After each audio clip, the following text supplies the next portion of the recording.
Allora, la logica del call to action, del Sardinia Tourist Call to Action, è quello di, che è quella che stiamo portando avanti come filosofia, quella di apportare conoscenza, ma soprattutto rendercene conto di esperienze che ci possono far riflettere e magari capire come impostare nuove idee o reimpostare delle proposte che già abbiamo come Sardegna sul mercato.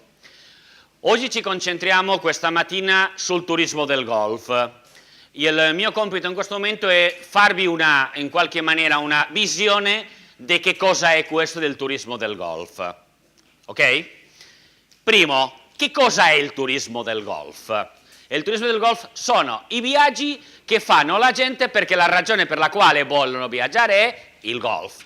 Non li fotte un tubo in nuraghi, non li fotte un tubo nulla. Vengono a giocare a golf. Pertanto, noi dobbiamo cominciare a capire che il mercato turistico oggi funziona per motivazioni, non per la somma di attrattive che uno ha sul territorio. Se io voglio giocare a golf, come ci diranno dopo, richiedo almeno 3 campi, perché non è che mi faccio una settimana giocando nello stesso campo. Pertanto, dobbiamo ragionare sul fatto che la motivazione dei turisti di golf è il golf. Secondo argomento importante per concettualizzare, è un mercato di nicchia e la nicchia, come vedete, è tra virgolette, perché come vedete per i numeri in realtà non è turismo di massa, ma non è turismo, diciamo, di nicchia propriamente, lo quale fa che in questo momento nel turismo dobbiamo distinguere fra 3 tipologie di prodotti: prodotto di massa, prodotto di nicchia e prodotto di micronicchia. Pertanto il golf, per i volumi che ha, e vedrete, diciamo che è ormai a cavallo fra la massa e la nicchia. Ma soprattutto c'è un aspetto molto importante, che ormai molti turisti di golf, o per molti turisti di golf, la vacanza di golf è la seconda vacanza che fanno nell'anno e spesso viaggiano o con la coppia o con gruppi di amici, ma per i turisti europei, quando vanno nella vacanza principale, normalmente balneare, il fatto di poter giocare a golf è un'attività complementare molto importante. Ma la vacanza specifica da golf ha di media da 4 a 7 giorni. E qual è il livello di domanda? Beh, come potete osservare qua, in Europa più o meno ci sono più di 4 milioni di golfisti.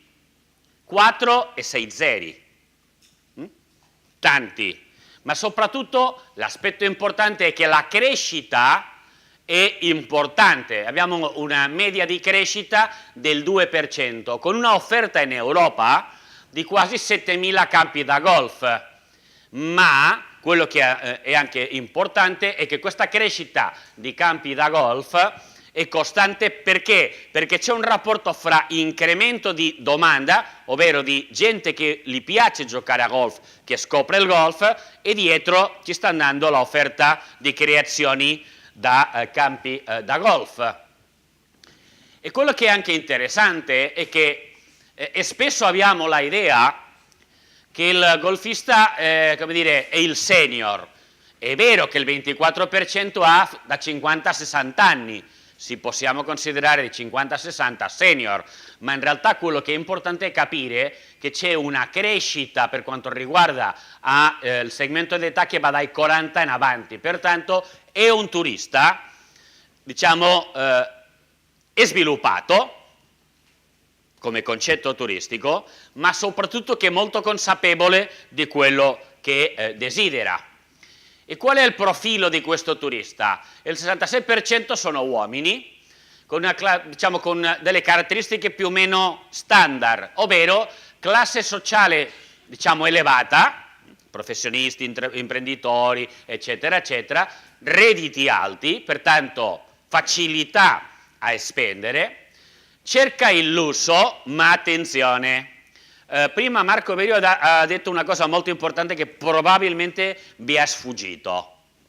Non confondiamo il fatto che il turista di golf vuole andare a dormire in alberghi super lusso. Non è così. Lui ha detto 4 stelle superior, concetto di lusso accessibile, ok? Non è un cliente che manderà un 3 stelle, ma probabilmente non è un cliente che manderà un 7 stelle, perché per lui, sa, questo si alza al mattino e va a giocare a golf. Cioè, le extracomodità dell'albergo 7 stelle non le utilizza, perché lui è nel campo, ok? Allora, il concetto di lusso accessibile è importante per capire come creare la proposta turistica che facciamo a questo cliente. L'aspetto importante è che, per definizione, un turista di golf appartiene a un club nel suo luogo di residenza. E quello che è importante, come vi dicevo, è che viaggia in coppia, pertanto o la signora gioca a golf o la signora vuole fare determinate cose che non siano il golf, ok? Ad esempio visitare i nuraghi, così vedete che non ce l'ho con i nuraghi, ok? Ma soprattutto, e questo è importante, viaggia in gruppo di altri giocatori di golf, non il torpedone, stiamo parlando di gruppi di 8, 10, 12 persone, ok? L'altro aspetto importante è quali sono i tipi di prodotto golf.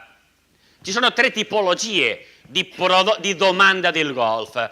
Il golf sun and fun, ovvero mi cercano campi da golf in destinazioni balneari, dove c'è il mix fra balneare e il golf, dove quello che cercano fondamentalmente sono alberghi di 4-5 stelle, ma attività complementarie. E le destinazioni principali sono quelle che vedete qua: Spagna, Francia, Italia e Portogallo.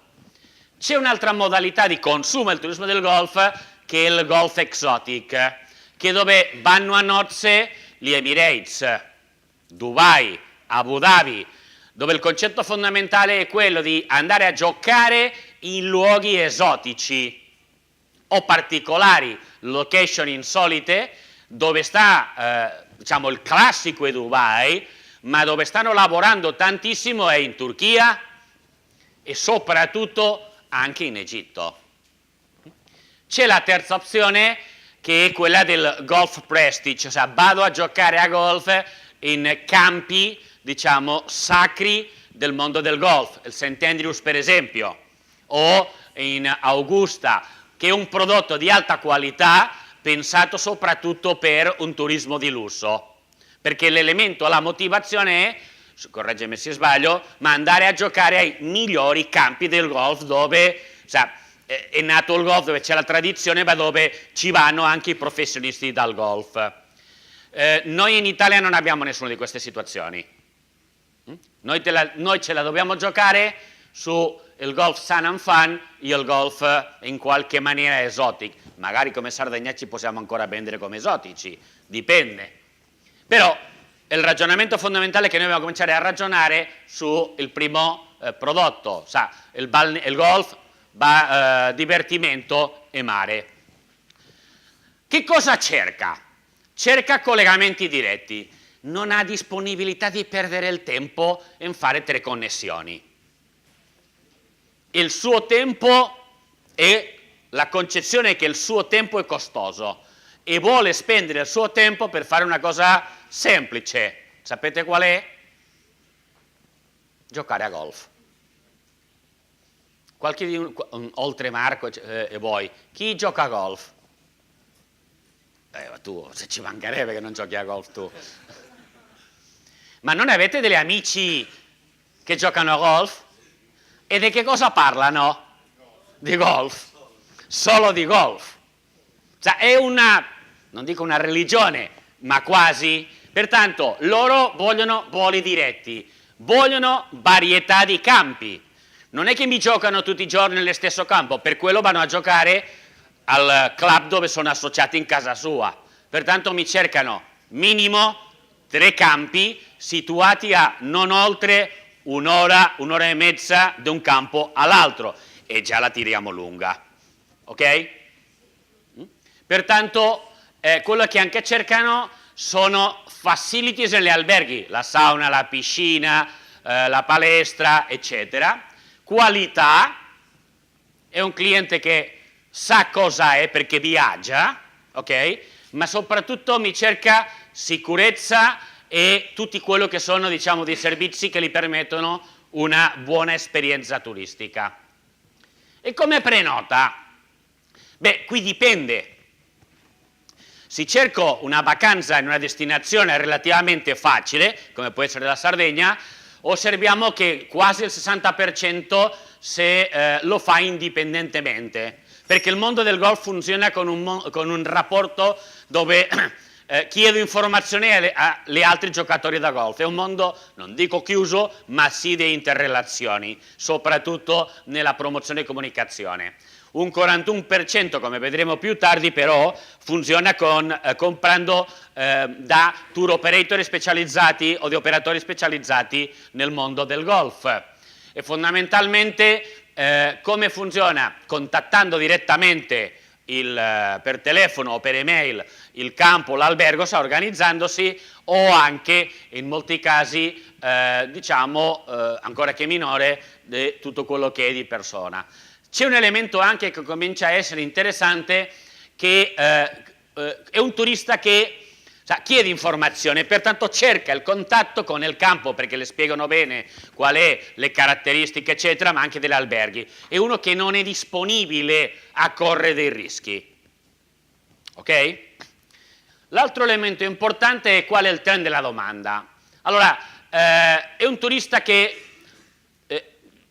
ha poco tempo e vuole una grande redditività del suo tempo, pertanto vuole giocare, non è che può perdere tempo, quello che vuole è arrivo, gioco, mi riposo, quando posso cominciare a giocare, ma vuole anche che quando non fa il golf tutti i servizi complementari siano strutturati bene per darle risposte e non farle perdere tempo. Cerca anche oggi, in questo momento, contatto con il territorio, interessa molto la sostenibilità. Uno dei fattori è quello di cominciare a ragionare sui campi che sono impostati in qualche maniera con un criterio di gestione sostenibile, ma come dicevo prima anche il mondo, diciamo, del passaparola, recensioni eccetera comincia a essere molto importante per la decisione.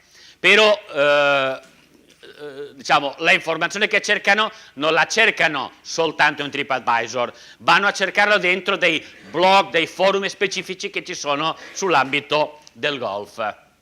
E come il mercato, il primo mercato di outgoing per volume è il Regno Unito, dopo l'Irlanda, ma cominciamo a vedere che, come ci dirà sicuramente dopo, il mercato scandinavo è un mercato estremamente importante come outgoing, seguito dei Paesi Bassi, eccetera, eccetera. Vedete che i paesi, diciamo, in qualche maniera, come vedremo, di incoming, sono quelli che abbiamo meno capacità di outgoing e più concentrata nell'Europa del Nord.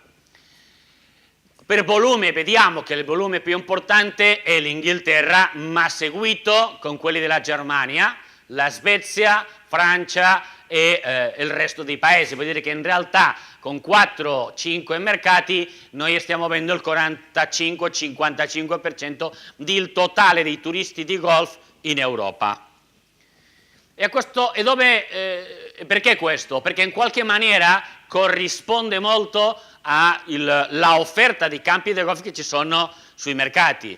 Il mercato, il paese dove ci sono più campi, ovviamente è Inghilterra e Irlanda, però attenzione, non è uno dei più importanti per quanto riguarda il turismo all'estero. Loro fanno, perché lì gioca a golf anche il tassista.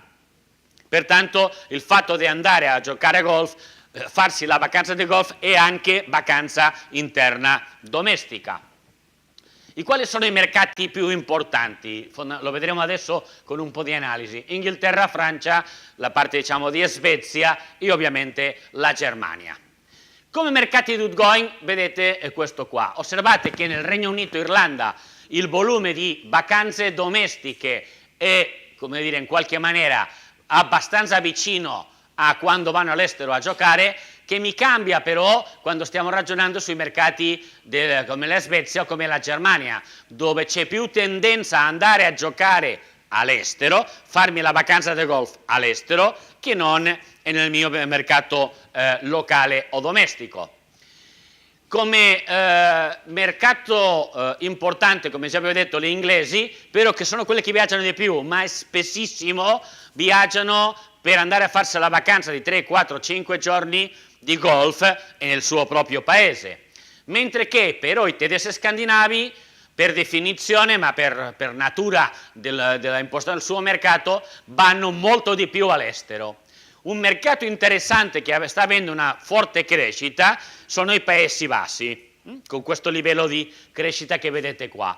E cominciano a apparire mercati magari piccoli come la Slovacchia, la Lettonia, la Lituania, eccetera, ma che hanno volumi di uscita di vacanza all'estero non indifferenti come osservate qua. Pertanto, quali sono i vantaggi del turismo del golf per un territorio, per una destinazione turistica? Prevalentemente che la permanenza media è elevata comparativamente con altre tipologie di turismo.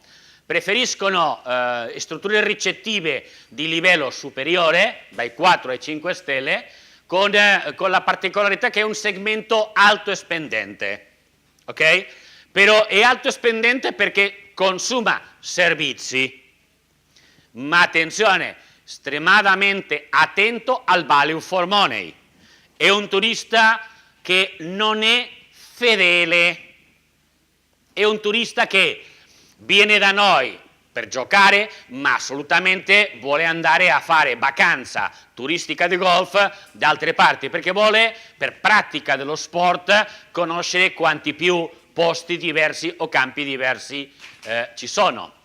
Importante perché viaggia non soltanto nel mese di agosto, se no fondamentalmente in primavera e autunno.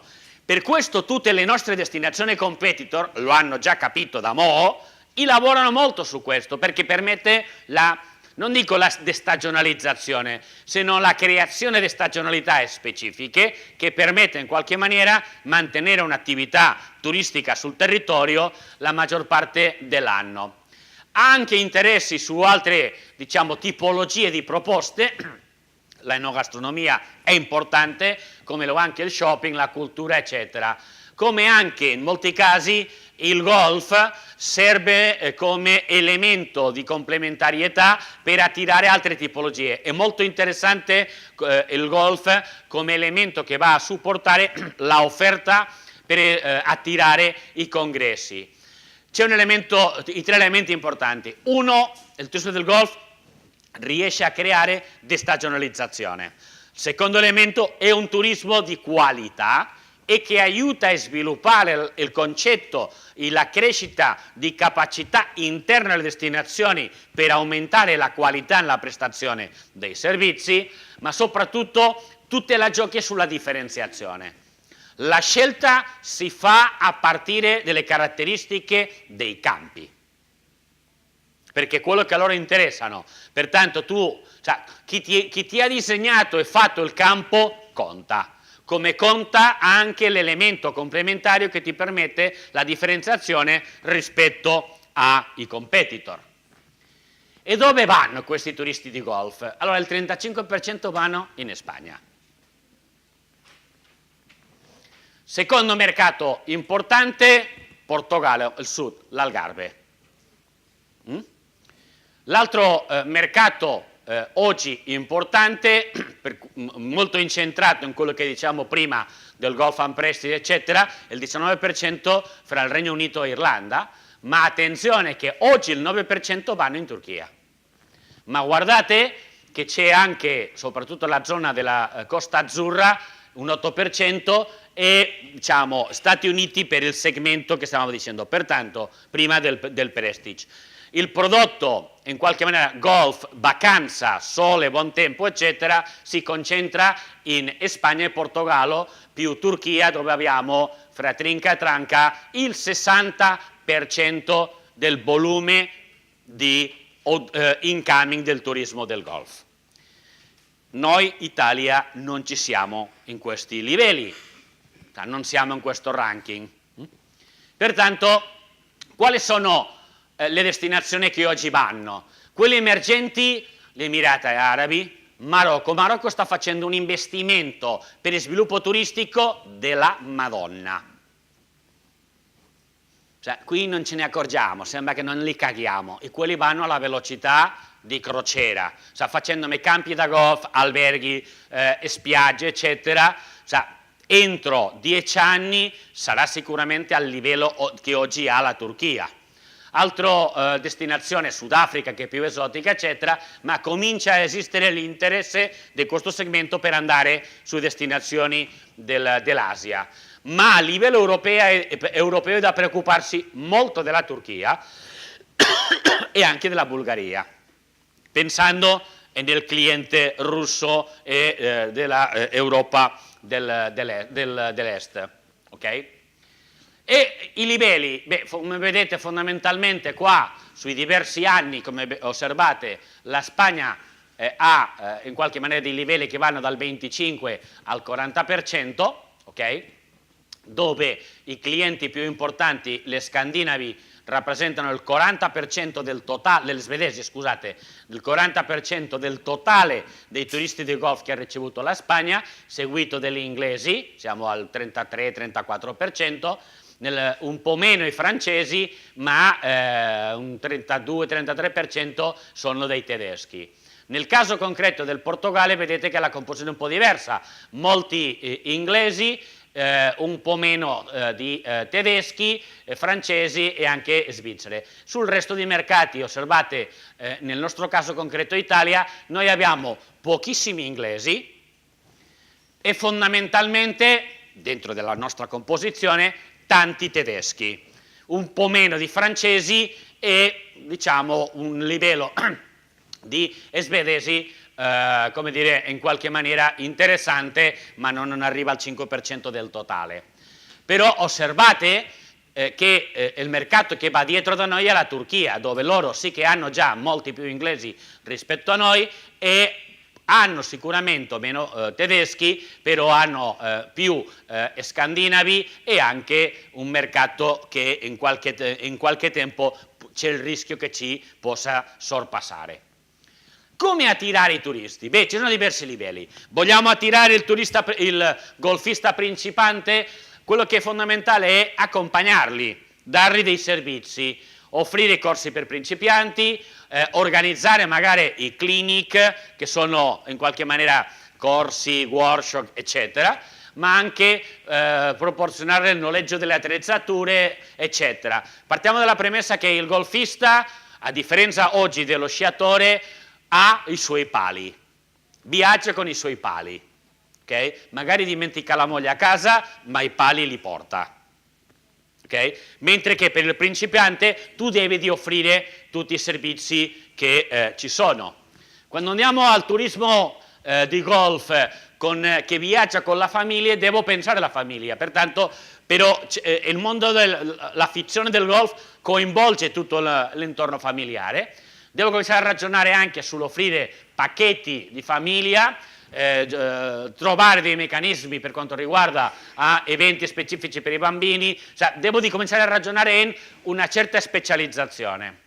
Le donne oggi è un mercato importante e in crescita, dove devo mettere assieme le diverse donne, cioè devo creare una proposta specifica per le donne, con dei servizi soprattutto in campo, ma anche in alberghi dedicati, PINK si chiamano, Pink Lady Services, e soprattutto lavorare con la logica di un'attenzione molto importante ai servizi igienici, che sembra banale, ma non lo è in assoluto.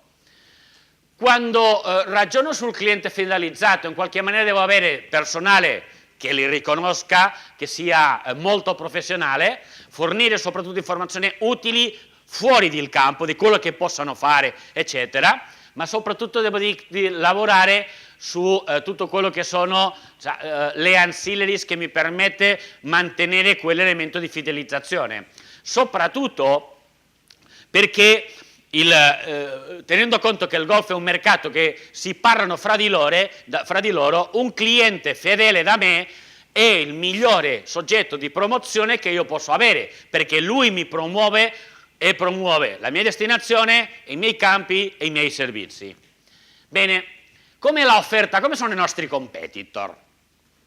Allora, partiamo dalla Spagna. È la prima destinazione turistica del golf con più di 500 campi da golf oggi in funzionamento. Dopo ci arriviamo. Lo vedrai. Riceve, così, nel 2016 ha ricevuto più di 1 milione di turisti con la motivazione principale giocare a golf. Ok? 25 anni fa, ragazzi, c'erano 50 campi da golf, 60, hace 20 años eran 50, 60, no, un poquito más. Los campos de golf en España, hace 20 años, 25. 200. O sea, in 10 anni questi hanno raddoppiato il volume di campi da golf. Hanno capito che questo è un business. Ok?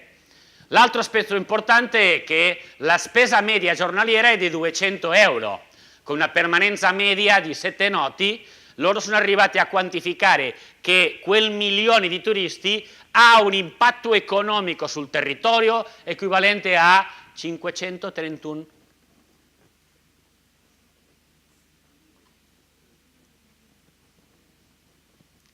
Cioè, vedete l'importanza? Andiamo a vedere le regioni. Fondamentalmente abbiamo una grande concentrazione nella Costa del Sol, la parte del sud della Spagna, l'Andalusia. Dopo ci va la Catalogna. Con un certo tocco di orgoglio devo dirvi che io qualcosa ci ho fatto lì sopra, con i catalani. Ok? Lo raccontavo ieri. Io ho firmato il contratto con la PGA. Sapete cos'è la PGA? L'Associazione Mondiale di Giocatori da Golf. Il primo campo di PGA in Europa l'ho firmato io. Professionisti.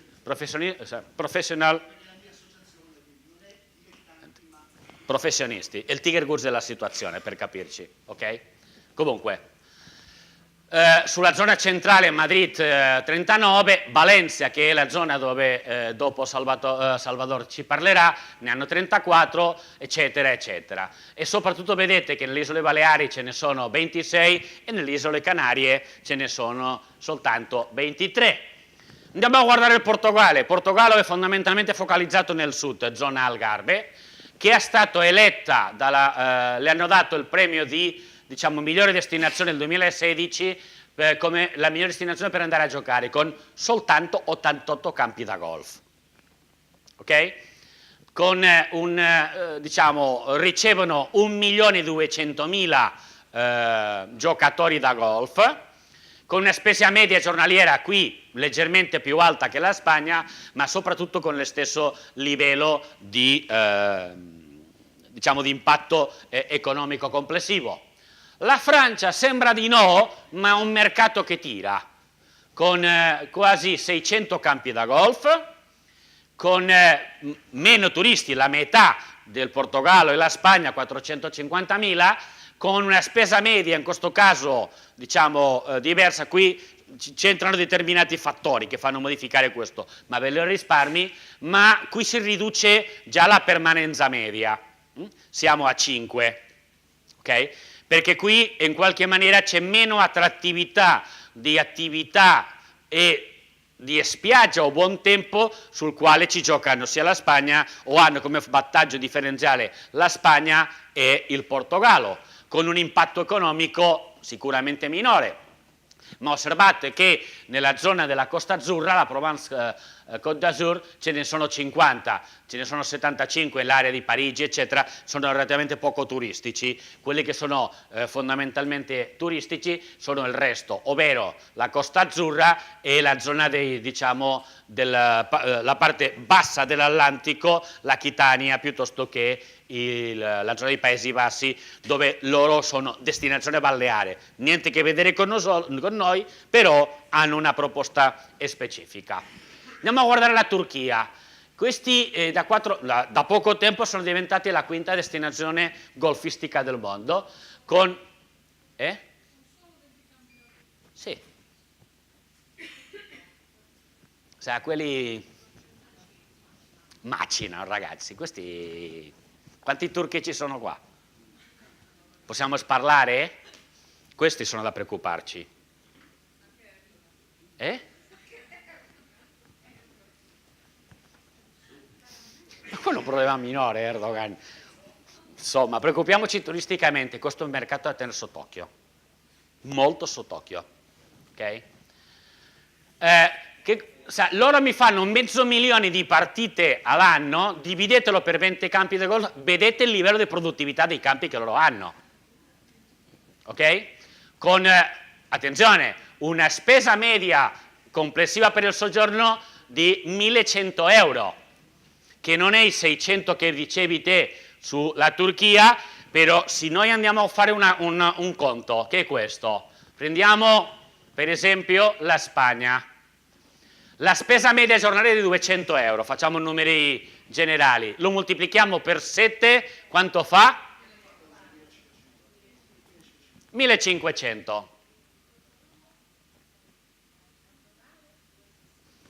Se io mi prendo la stanza media, che sono anche di 7 giorni qui dentro, vuol dire che in realtà loro sono più competitivi, economici per capirci, ma c'è un elemento molto importante. Qui stiamo giocando fondamentalmente su alberghi nuovi, pertanto la qualità del prodotto che mi danno, per loro, per un golfista, spendere 1.100 euro è meno che andare dalle altre parti, ma il beneficio che lui ottiene è molto superiore anche rispetto alle proposte della Spagna o del Portogallo. Okay? La Turchia ha deciso di puntare molto fortemente sul turismo del golf, e in concreto sul turista del golf tedesco, che è un mercato importante per noi.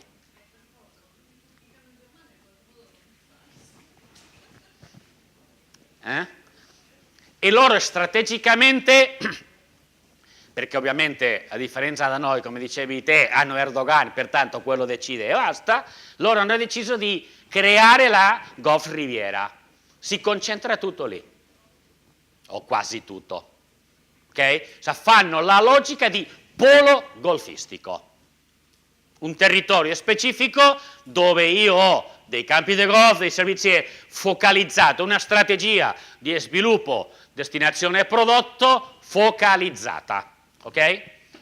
Bene, io mi fermo qua, è un po' in qualche maniera la introduzione per capire com'è questo mondo del turismo del golf.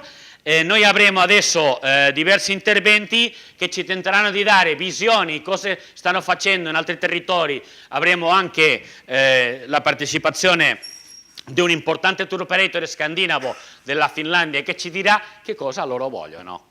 Così, pertanto, la mia raccomandazione è: ascoltate e smettete di pensare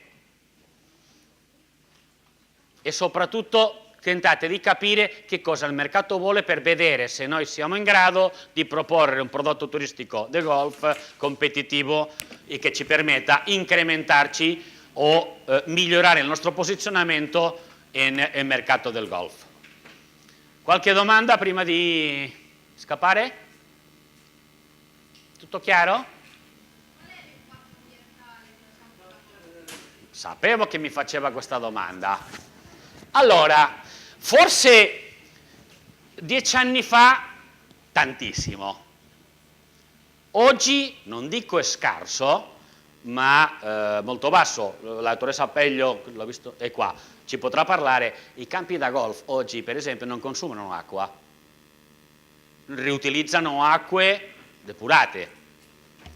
È cambiato la tecnologia, per questo è molto importante. Ieri con la dottoressa Appeglio facevamo una battuta. Il rischio che noi abbiamo spesso nel turismo, faccio un esempio degli alberghi, è che ti chiamano l'architetto che ti fa l'albergo. No, scusi, mi chiami un architetto che sappia fare alberghi.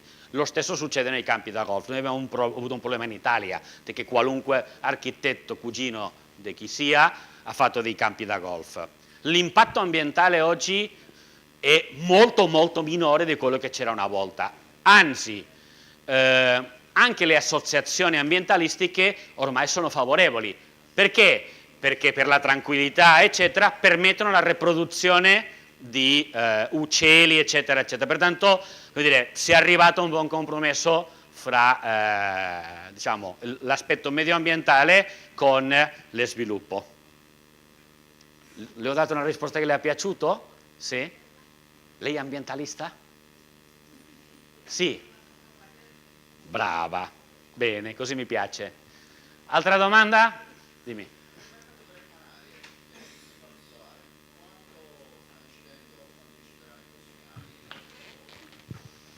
Allora, per quello che so, per loro il golf è un prodotto strategico su due cose.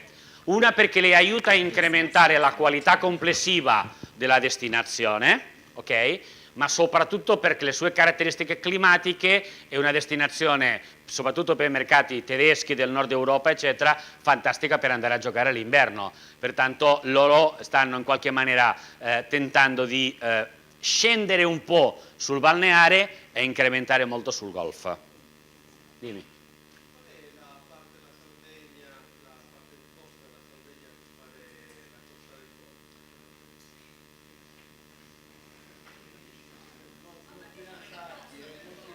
Non è slanciarmi. Allora, posso dirti, non conosco abbastanza bene la Sardegna per dirvi che cosa è. Ti piace?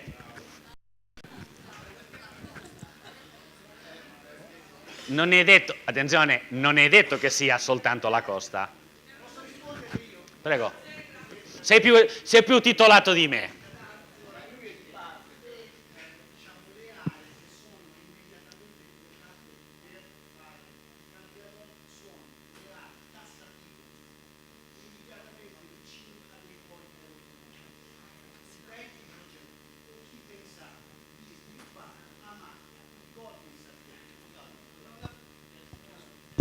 Scusate, mi sono intromesso, ma è divertente poi farsela così. Tutti coloro che politicamente puntavano in qualche modo nel pensare sviluppi golfistici in Sardegna, definendo situazioni a macchia sul territorio, non avrebbe altro che creato, e ci sono stati tantissimi esempi in Italia, non avrebbe fatto altro che creare cattedrali nel deserto. Si fa fatica in Costa Smeralda con un aeroporto a 5 minuti di macchina, 10, 15, e quindi il pensare di produrre un campo, adesso la dico così, un campo a Tolì, un campo a Buttusò o un campo altrove in Barbagia ha pochissimo senso. Quindi da un punto di vista occupazionale etico sarebbe importante invece capire e comprendere che i campi da golf e le aree vanno fatte dove ci sono poli aeroportuali, cercando anche di far muovere eventualmente masse occupazionali per creare lavoro. È inutile che i ragazzi pretendono di avere il lavoro a 6 metri da casa, perché nel mercato di oggi è impossibile. Invece è possibile, stante l'estrema ormai depauperamento delle coste, lavorare, come ho detto prima, integrando l'interno, ma l'interno a 20 minuti dai poli aeroportuali. Quindi in questo senso troveremmo anche probabilmente enti politici molto più disponibili, perché quando tu ti trovi a dover competere hai bisogno di creare forza lavoro, di creare attività, di creare indotto, troveremo anche comuni disponibili a entrare in questi ambiti progettuali. Vero? Quindi bisogna fare nella zona di Alghero, nella zona di Cagliari, nella zona di Olbia, perché altrimenti perdiamo la velocità che, come diceva Ioves, richiede il cliente. Il cliente ha poco tempo da perdere. Poi vi racconterò qualche aneddoto della mia esperienza quotidiana, ma il cliente non vuole perdere tempo, vuole campi raggiungibili il più possibile velocemente a un costo accettabile. Spero di aver risposto.